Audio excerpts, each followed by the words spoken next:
sure be tricky sometimes. Why am I putting this on? Well, today, Theodore's going to take me on a trip around the big harbor as a special treat.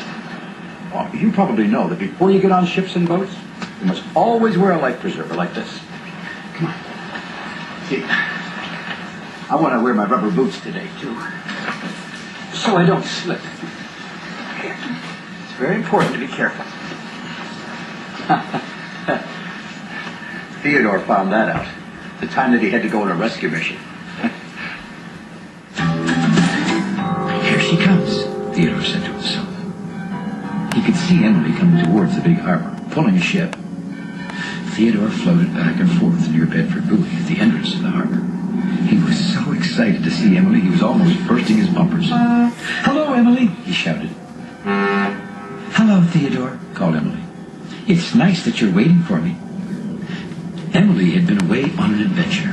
She'd been out in the ocean to rescue the ship she was pulling. "Tell me everything that happened, Emily," said Theodore as he floated up alongside her.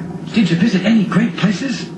"Not really," replied Emily. "You always have to go straight to the ship when you're on a rescue mission." "Oh, sure, I know," said Theodore. "Tell me about the ship, Emily." "She broke a propeller on a giant iceberg," said Emily, "so she couldn't move by herself." "It must have been really hard to pull her all this way," said Theodore. "It was," Emily replied, "but I had my extra strong towing cable.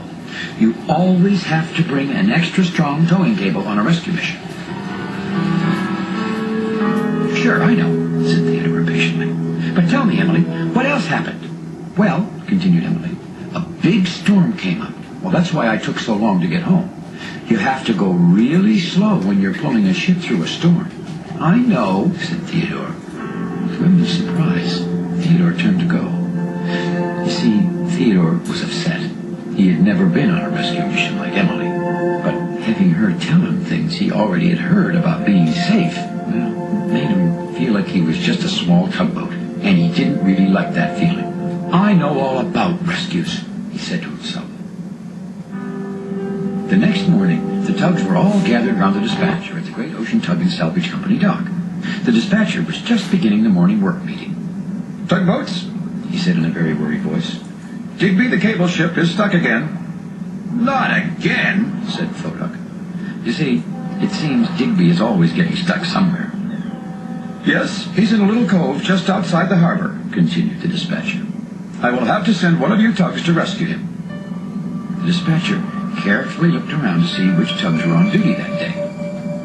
Well, Theodore just held his breath, and then the dispatcher said the magic words.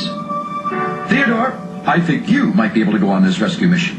Do you think you can do that?" "Yes, I know how," shouted Theodore, almost before the dispatcher stopped talking.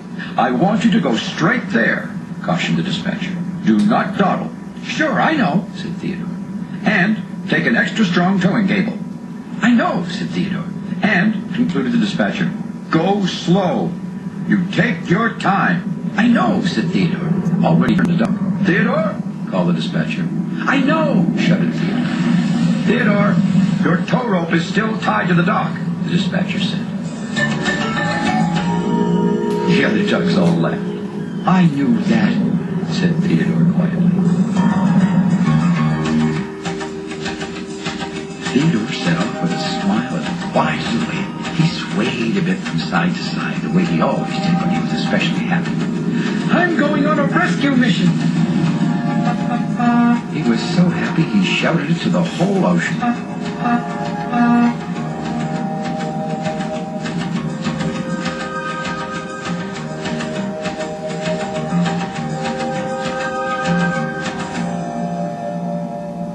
Theodore glanced toward the ocean. It was where he'd always dreamed of sailing.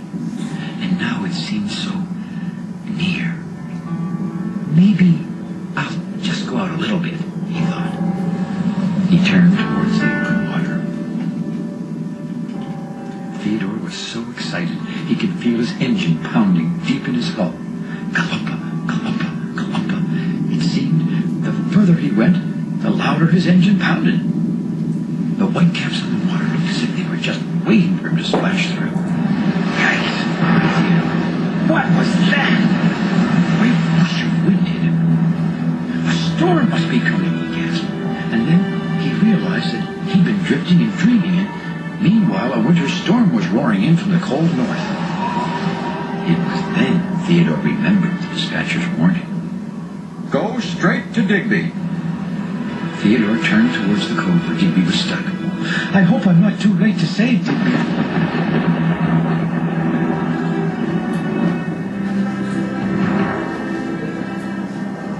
Well, by the time Theodore reached the small cove, the storm was raging all around him. The waves were wicked, and the salt sea stung his face. Digby! Digby! He cried. Where are you? Here I am, Theodore. A small voice replied. Theodore gasped out loud. Digby was stuck up on a sand spit near some sharp rocks.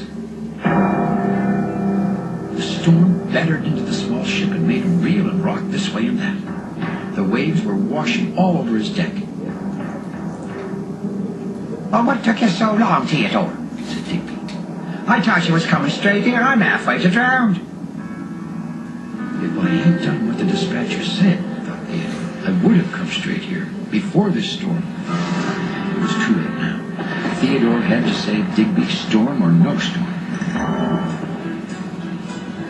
Don't worry, I'll rescue you, Theodore shouted boldly. I know what to do. Theodore got as close to that dangerous sand spit as he dared go with those woeful waves crashing down around him, and he tied his towrope onto Digby. Get ready, called Theodore, and he gave a mighty tug on his rope. Nothing happened. Digby barely budged. You really are stuck, frowned Theodore.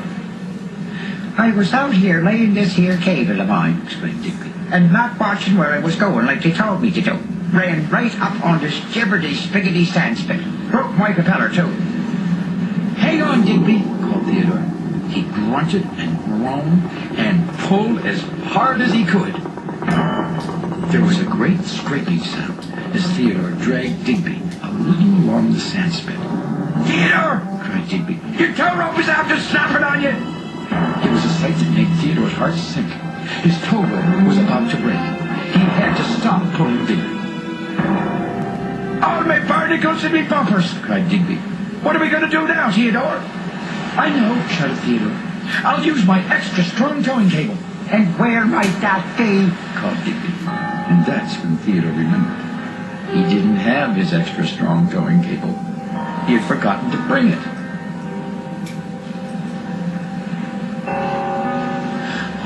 Why didn't I listen to the dispatcher? Groaned Theodore.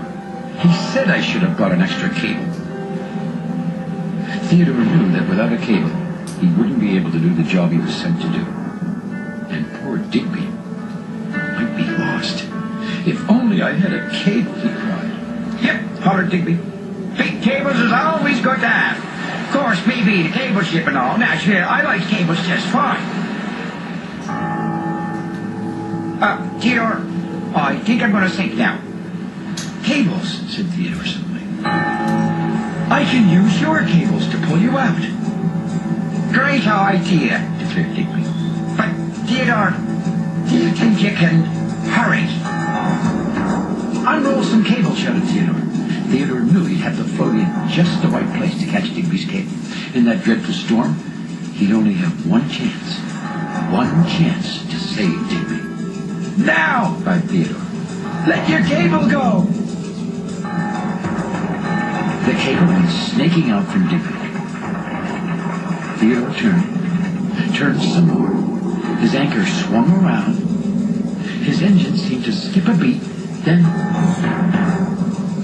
You did it, Theodore! You did it! Theodore had caught the cable with his anchor. Hang on, Digby, called Theodore. I gotta pull you out now.